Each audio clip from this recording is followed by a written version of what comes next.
For the final correlational statistic, we're going to look at multiple regressions. These are clearly the most widely applied statistics in an educational context, and there are many types of regressions. We're just going to focus on one. We're going to focus on multiple regressions, specifically simple linear regressions. What we're doing when we run a multiple regression is we're essentially saying we have a dependent variable and we want to try to predict it. And that dependent variable may be something like, we want to try to predict whether someone's going to be retained after their first year of college or not. And so our dependent variable, also called a criterion variable in the case of a regression, is retention. And it's yes or no. There's an order for that, yes or no, because there's only two values, and you could number a 0 no and a 1 yes. But when you have two dichotomous variable, only two values, yes or no, you can consider that ordinal. I want to know if I knew certain things about a student, how well could I predict whether they're going to be retained? And so some things might be their high school GPA. It might be their score on the ACT. It might be some indicator has nothing to do with them, like are they a first generation student? Are they Pell eligible? And so a regression says, if I know those four things about a student, if I know whether they're Pell eligible, first generation, their ACT score, and their high school GPA, could I predict better than just random chance whether a student is going to be retained or not? That's what a regression does. And early on in the early module, I used the example of Keeneland.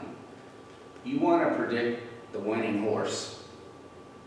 And the more things that you know about that horse, the more likely you are to tell where it's going to finish in a race. Is it going to win or not?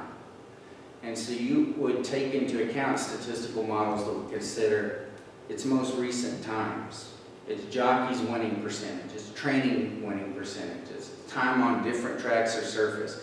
This is what gamblers do. They're saying, what are those variables that allow me to predict how well a horse does that's better than chance? And the better I can predict, the more likely I am to win money.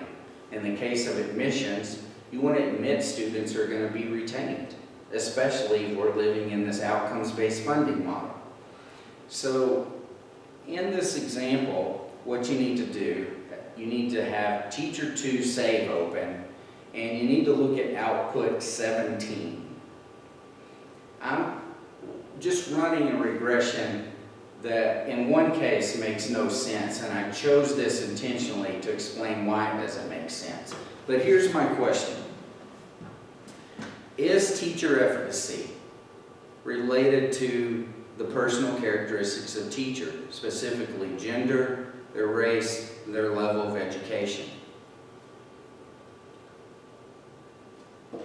Is teacher efficacy related to personal characteristics of teachers? Gender, race, and level of education. So that keyword relationship again tells me I'm in a correlational model. The next thing I need to ask is, how many variables do I have? Well, I have one dependent variable. Specifically, that's efficacy.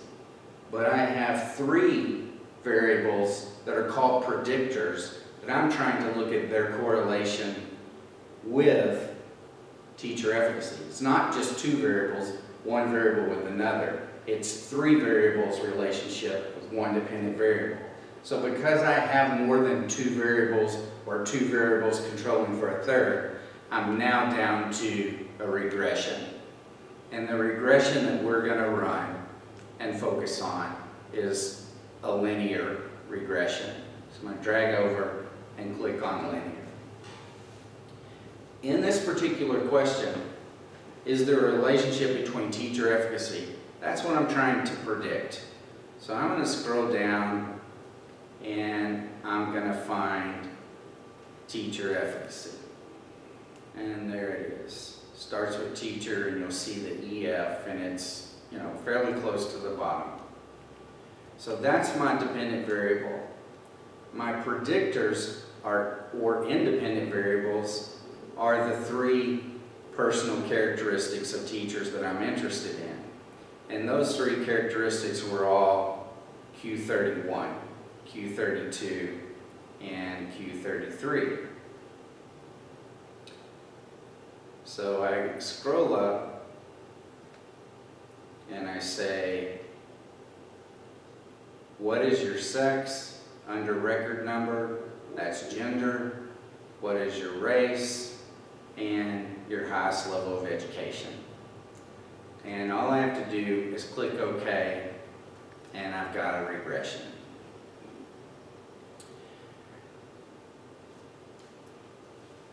The first box just tells me what was in my regression.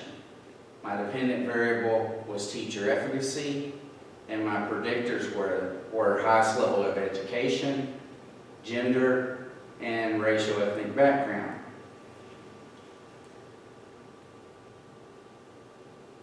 This is the only test I can think of in SPSS where you don't read the outputs specifically in the order they come out. Before I look at model summary, I'm going to look at the one that's called ANOVA, and this is my overall test right here. And it should be the first thing I interpret. Again, this is basically saying, can I predict teacher efficacy better than chance if I know education level, gender or sex, and racial ethnic background? And the answer is yes, 0.000, that's less than 0.05. So yes, those three things allow me to tell a teacher's efficacy better than randomly guessing. One of the things that you should focus on when I put an output on the final, again, regressions do use analysis of variance. You have an F statistic, but they use it a little differently. And this is a regression, and sometimes people will look at the ANOVA over this test and assume it's an analysis of variance, when in fact it's a linear regression. So answer to the first part of the question is yes. Knowing those three background characteristics, I can predict a teacher's efficacy better than chance. Then I'm going to go back up one table, and I'm going to look at my model summary. And essentially, this tells me, okay, if I know these three things, how well can I predict teacher efficacy? And you should look at the adjusted R squared, and if it's 0.042, just multiply that number times 100, and you get the percent of variance explained.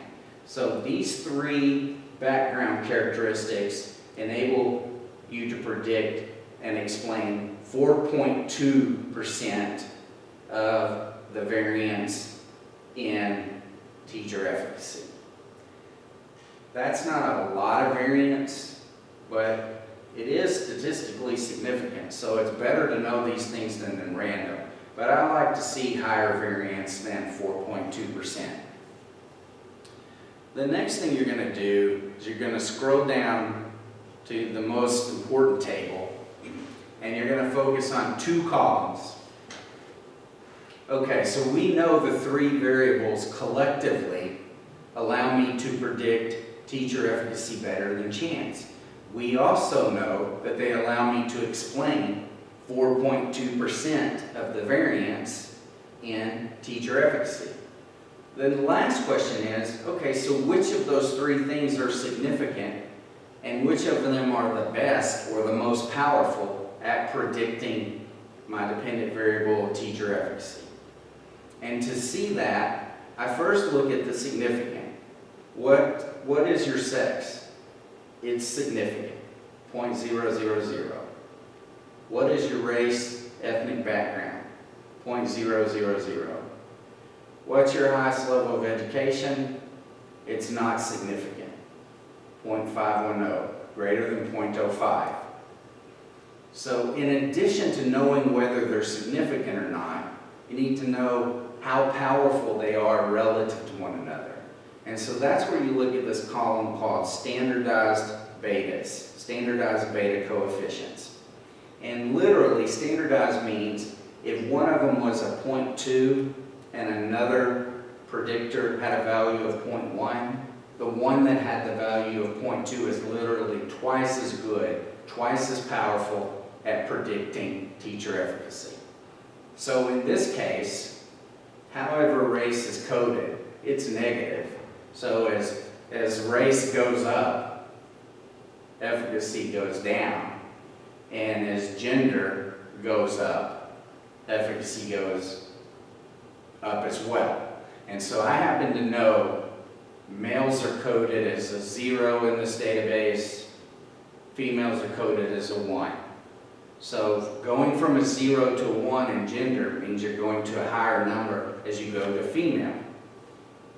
You're also going to a higher teacher efficacy with a higher number. So in other words, teachers have more efficacy, female teachers have more efficacy than males. This negative 0.15, I'd have to look at the database. It's really not meaningless because it's not meaningful because it's not ordinal, but I just put it in there as a background variable. But however race was coded, as that number went to be a more negative number, then as it dropped, efficacy would go up. That's what the negative tells you. And the 0.159 is a little bit more powerful than the 0.13. So what can we say collectively? Knowing the 3 background characteristics of teachers allows you to predict their sense of efficacy better than chance. Specifically, it allows you to explain 4.2% of the variance in teacher efficacy. And finally, gender and race are significant predictors of efficacy, while education level is not. And race is slightly more predictive than gender. That's a regression. I'm going to open up a different database and run one and talk through it in the next module.